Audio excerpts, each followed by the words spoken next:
Praneeth group వారి group park Spanish model triplex Vilas Dundigal Gagillapur. మరిన్ని వివరాలకి ఈ కింద నంబర్ని సంప్రదించండి. అందరికీ నమస్కారం. ఈ నెల 22వ తారీఖున వైఎస్ఆర్ కాంగ్రెస్ పార్టీ నన్ను సస్పెండ్ చేసినట్టు విడుదలైనటువంటి ఆ ప్రకటనకు ప్రతిస్పందిస్తూ నా అభిప్రాయం తెలియజేయాల్సినటువంటి అవసరం ఉంది కనుక ఈ వీడియో ద్వారా ప్రజలందరికీ కూడా తెలియజేస్తున్నాను. వైఎస్ఆర్ కాంగ్రెస్ పార్టీ గురించి మాట్లాడే ముందుగా జగన్మోహన్ రెడ్డి గారు నాకు ఈ స్థాయిని, ఈ గౌరవాన్ని, ఈ హోదాను ఇచ్చినటువంటి జగన్మోహన్ రెడ్డి గారికి నా ధన్యవాదాలు నేను తెలియజేస్తున్నాను. మరి ఈరోజు పార్టీ కోసం చాలా కష్టపడి పనిచేశాను, గొంతై మాట్లాడాను, గట్టిగా ప్రతిపక్షాల మీద విరుచుకుపడ్డాను.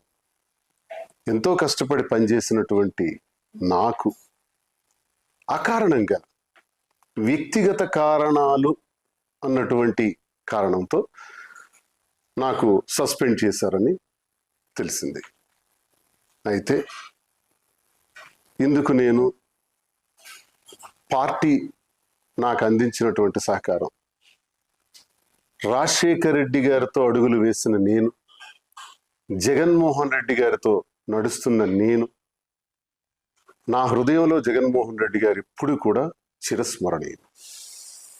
అయితే ఈ రాజకీయ క్రీడలో నేను బలయ్యానేమో అని నాకు అనిపిస్తుంది. అయితే నేటికి 25 సంవత్సరాలుగా ప్రజా జీవితంలో ఉన్నటువంటి నేను, ప్రజాసేవనే పరమావధిగా భావించిన నేను ఎప్పుడూ పార్టీకి ద్రోహం చేయలేదు, అవినీతి చేయలేదు, లంచాలు తీసుకోలేదు, అధికార దుర్వినియోగం చేయలేదు, భూ కబ్జాలు చేయలేదు. పార్టీ కోసం మాత్రమే అహర్నిశలు పనిచేశాను. ఈ జరిగినటువంటి పరిణామాన్ని నేను స్వీకరిస్తూ, సస్పెన్షన్ అంటే తాత్కాలిక విరామము. ఓకే, తాత్కాలిక విరామాన్ని ప్రకటించినప్పుడు నాకు ఒకటి గుర్తొస్తుంది. గురజాడ అప్పారావు గారు ఒక మాట చెప్పారు, విజయం కోసం విసుగుని వీడి విరామం ఎరుగక పని చేయండోయ్.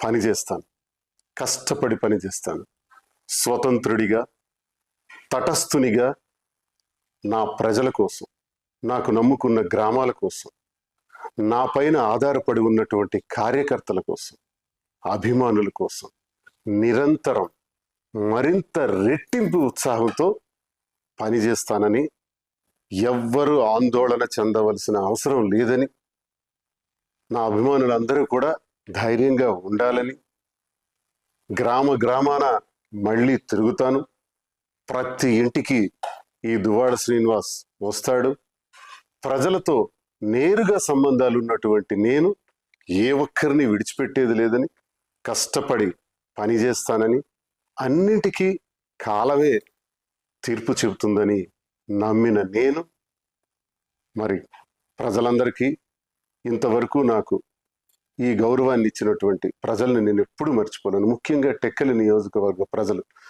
వారి పాదాలకు నా సాష్టాంగ ప్రణామాలు చేస్తూ, నా ఊపిరి ఉన్నంత వరకు మీ సేవలో నిమగ్నమై ఉంటానని, నా అవసరం ఎక్కడ ఉంటే అక్కడ నేను ప్రత్యక్షంగా ప్రతి ఒక్కరికి ఉపయోగపడేందుకు కృషి చేస్తానని తెలియజేస్తూ, మరి ఇంతవరకు అవకాశాన్ని ఇచ్చినటువంటి వైఎస్ఆర్ కాంగ్రెస్ పార్టీ అధినేత జగన్మోహన్ రెడ్డి గారికి నా హృదయపూర్వక నమస్కారాలు. మరిన్ని వీడియోస్ కోసం ఛానల్ ని సబ్స్క్రైబ్ చేయండి. లేటెస్ట్ అప్డేట్స్ కోసం వాట్సాప్ ఛానల్ ని ఫాలో అవ్వండి. ఆ లింక్ డిస్క్రిప్షన్ లో ఉంది.